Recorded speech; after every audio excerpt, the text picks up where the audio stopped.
in a holistic way. So, yeah. Good. That's good. You were pictured on the flyer that we've developed for this show, uh, and you were holding Minister Farrakhan's latest album, the box set. Mm. Let's Change the World. You care to give us a review of this astounding project, this triumph? Yeah, it was just such a blessing to take it in and to hear it and listen to it, because I felt like I was constantly playing like whack-a-mole with the music that my children were exposed to. You know, we did homeschool, and we are now, but there were times where some of the middle children and older children would go into the world and go into school, and just like to see the change that would come over them when they would have the two headphones in and be listening to certain type of music for extended periods of time. It would like send them into this depression type just zone that I really noticeably was aware of. And so I wasn't aware of that it was available until listening to a lecture of Dr. Wesley Muhammad, where he talked about the science of warfare, basically with frequency and music and that fear frequency, and then said, and here's the antidote. So I went online immediately and said, like, I gotta get that antidote, because I'm very much into that with homeopathy. And it's wonderful. It has something, you know, for all different times of the day and mood and teaching and just kind of, you know, bringing us into a more hopeful vision of what's possible for humanity, and also acknowledging, you know, the story and the struggle, and it's kind of a complete picture of what we face right now. Yes, I bear witness. Our family has the box set as well, and it's a true healing.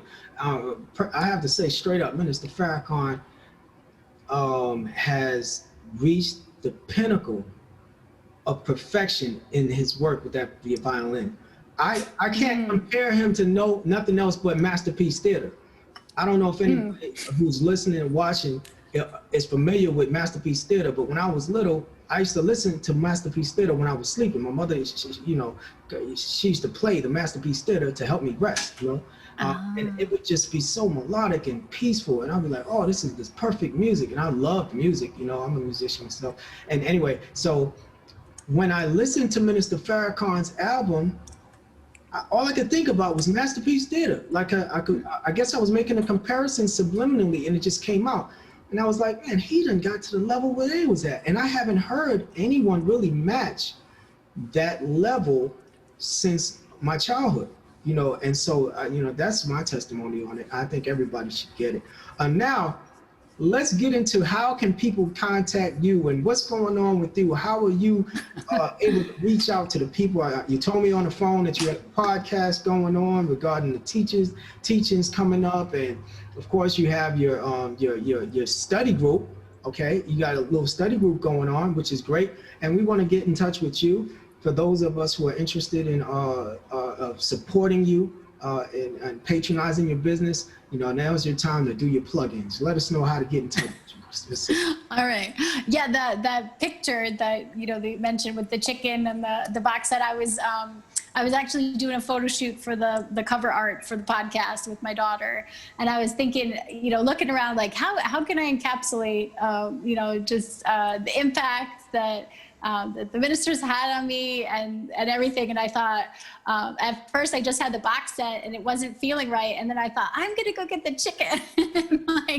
and it all just came together, because so the podcast that you mentioned that I have coming up, it has been a long time kind of percolating, but I'm finally feeling, ready to just pour out my heart and what I've learned and stand on the truth that I've learned from the Honorable Minister Louis Farrakhan and the Nation of Islam. And like he said in the Criterion on July 4th, he doesn't care where we are, just stand up and tell it, because Black people can't take it anymore, and that we need to, wherever we are, we need to stand on truth. And so that's actually the name of the podcast. It's called Stand.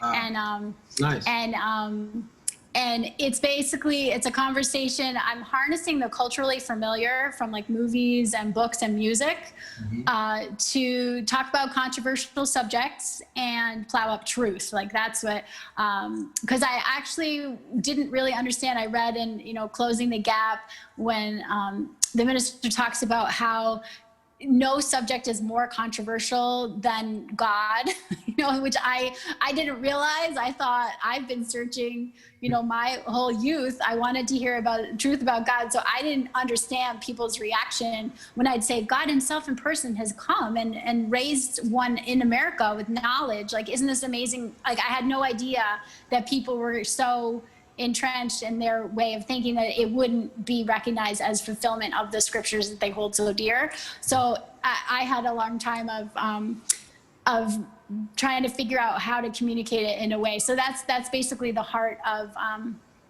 the podcast is me. So each episode is titled after a movie or a TV show. I make book recommendations in it, and I talk about homeopathic remedies and anointing, like essential oils. I feel like has been something that has helped